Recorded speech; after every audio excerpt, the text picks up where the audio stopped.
Bom, pessoal, na aula passada nós finalizamos a aula falando sobre a segunda lei da termodinâmica, que diz que a eficiência de uma máquina térmica que vale 1 menos o módulo do calor da fonte fria sobre o módulo do calor da fonte quente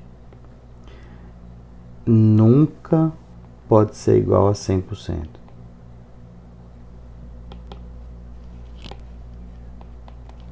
Certo? É sempre menor do que 100%. Se existisse uma máquina com calor igual a 100%, não existiria fonte fria. Tá? Então, existe um ciclo idealizado chamado ciclo de calor, ciclo de Carnot, ciclo de calor, chamado ciclo de Carnot, que ele pensa em algumas coisas para tentar chegar a algo que pudesse se aproximar de uma eficiência térmica de 100%, certo? Então, para isso, ele parte de uma demonstração que tem no livro, então eu queria pedir que vocês dessem uma olhada, mas ele parte de uma demonstração que mostra que o módulo do calor da fonte fria sobre o módulo do calor da fonte quente é igual a temperatura da fonte fria dividido pela temperatura da fonte quente, certo? Então, nesse caso,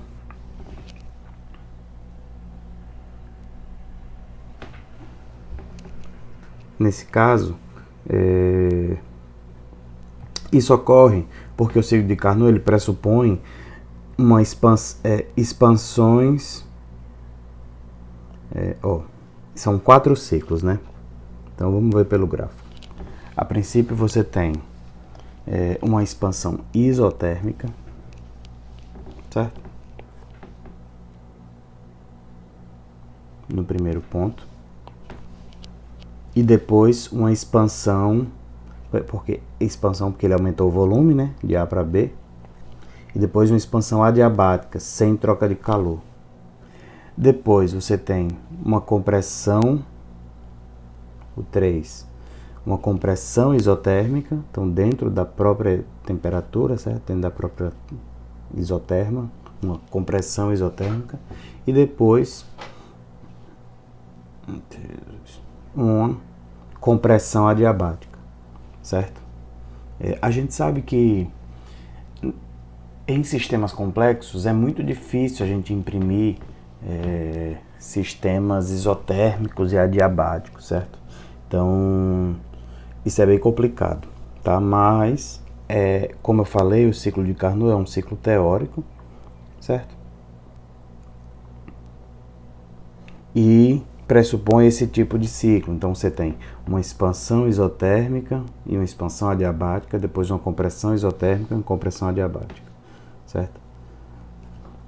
Nos 4 ciclos, de A para B, B para C, C para D e D para A. Pois bem, então, se o módulo calor da fonte fria sobre o módulo calor da fonte quente é igual a temperatura da fonte fria dividido pela temperatura da fonte quente, então nesse caso, a eficiência de uma máquina de Carnot vale 1 menos temperatura da fonte fria dividido pela temperatura da fonte quente. Ou temperatura da fonte quente menos temperatura da fonte fria dividido pela temperatura da fonte quente, certo? Então,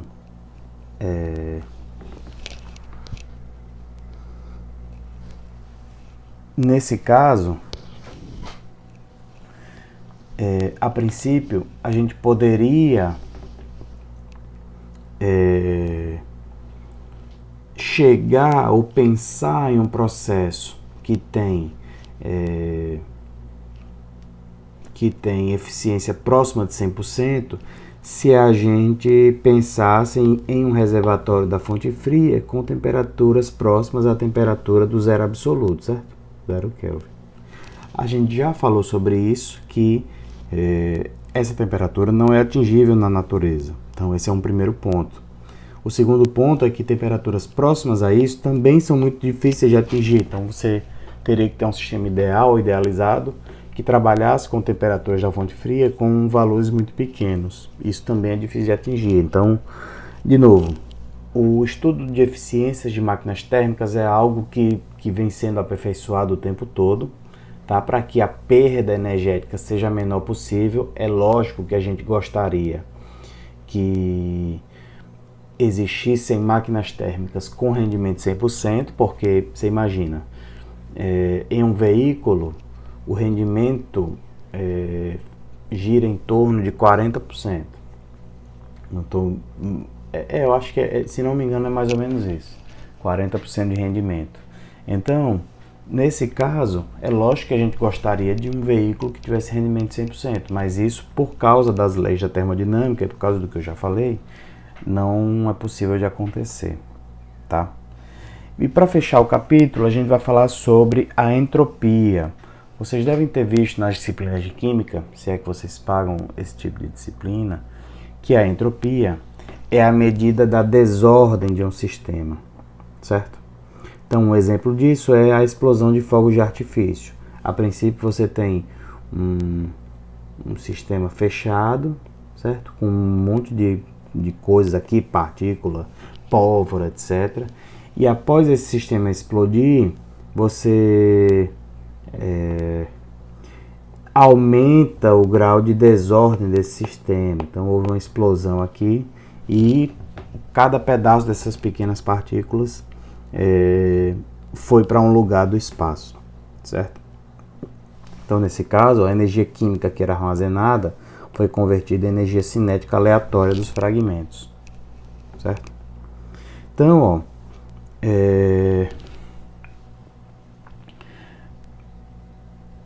o que a gente precisa falar sobre a entropia? Na entropia, como eu já falei, é o grau de desordem do sistema, certo? Nesse caso, a entropia, existe um cálculo para a entropia, certo? Na física, a gente chama a entropia de S. A grandeza, a entropia, é dada por S. Certo? ds, ou elementos infinitesimais do grau de desordem do sistema, vale dq dividido pela temperatura, certo? Então, se uma quantidade qualquer de calor é fornecida a um processo isotérmico, certo? Esse valor ds pode virar ΔS, vale Q sobre T, certo? Pois bem, então no SI a unidade, né, da entropia vale Joule por Kelvin, certo? Joule é a unidade de calor, Kelvin é a unidade de temperatura, certo? Pois bem, então, para vocês entenderem o que é entropia e a entropia de estados microscópicos e macroscópicos, a gente vai usar o seguinte exemplo, tá? Suponho que eu tenho 4 moedas, certo? E essas 4 moedas, bom, a princípio existem 2 estados possíveis para essas moléculas, certo? Ela pode estar com a cara virada para cima ou com a coroa virada para cima, certo? Se eu perguntar para vocês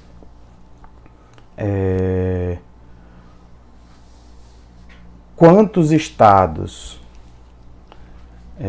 a gente pode ter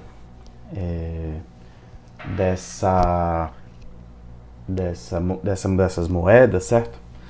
A princípio vocês podem pensar assim, macroscopicamente falando, a gente pode ter um estado que tem uma moeda cara e 3 coroas. A gente pode ter 2 caras e 2 coroas. A gente pode ter 3 caras e 1 coroa. A gente pode ter 4 caras ou 4 coroas, certo? Então, a princípio são 5, acho que eu falei 5 processos termodinâmicos. Ou não processos termodinâmicos, né? 5 estados possíveis, certo? 4 caras, 4 coroas, uma cara e 3 coroas, 2 caras e 2 coroas, 3 caras e uma coroa, certo? Só que se a gente for olhar no detalhe, ora, eu posso ter as 2 caras sendo as primeiras e as 2 coroas sendo as 2 últimas. Eu posso ter as 2 caras sendo as do meio e etc. Então você veja que existem muitos estados possíveis, certo? Então, o estado da entropia, que é, bom, se a gente fala em desordem, é quantas formas possíveis de desordem ou de tipos diferentes a gente pode ter. O estado macroscópico são aquelas 5 formas que eu falei, certo? Sem olhar para o detalhe interno. Já o estado microscópico, a gente pode ter mais formas aqui dentro de arranjar essas moedas de modo que a gente possa ter o mesmo estado, certo? Então, a princípio, eu posso ter 3 coroas em uma cara, sendo as 3 primeiras a coroa, ou sendo as 3 últimas, ou algo intermediário em relação a isso. Então, existem diferentes tipos de processos se a gente pensar no estado microscópico, certo? Pois bem, então, a princípio, o que é novamente a entropia? A entropia, aqui, é quantos níveis de desordem, nesse exemplo, quantos níveis de desordem, ou a medida do grau de desordem desse sistema, certo? A princípio, posso ter sistema ordenado ou desordenado. Na natureza, como eu falei, a tendência é que a desordem seja cada vez maior. Vamos pensar nesse outro exemplo aqui, né? Eu tenho uma água e um corante que eu vou pingar na água. Com o tempo, esse corante ele começa a se espalhar dentro da água e ele espalha cada vez mais, de modo que o grau de desordem desse sistema é muito maior do que o grau de desordem desse sistema, certo? Um outro detalhe é que a entropia dos sistemas naturais sempre aumenta, certo? Então, se você coloca todas as possíveis variações de entropia dentro do sistema, dentro da sua conta do sistema, do que você está levando em consideração para esse sistema, não existe processo com diminuição da entropia, então, ou seja, o grau de desordem do sistema sempre aumenta. Certo, gente? Tudo bem? Então, com isso, essa é uma aula um pouquinho mais curta, porque a última ficou muito longa. Eu queria agradecer vocês demais pela atenção de sempre. Com isso a gente fecha a nossa disciplina, tá? Todas as datas de provas e listas de exercícios estarão no Classroom, tá bom? Então, novamente, obrigado demais pela atenção e a gente se vê por aí. Até mais.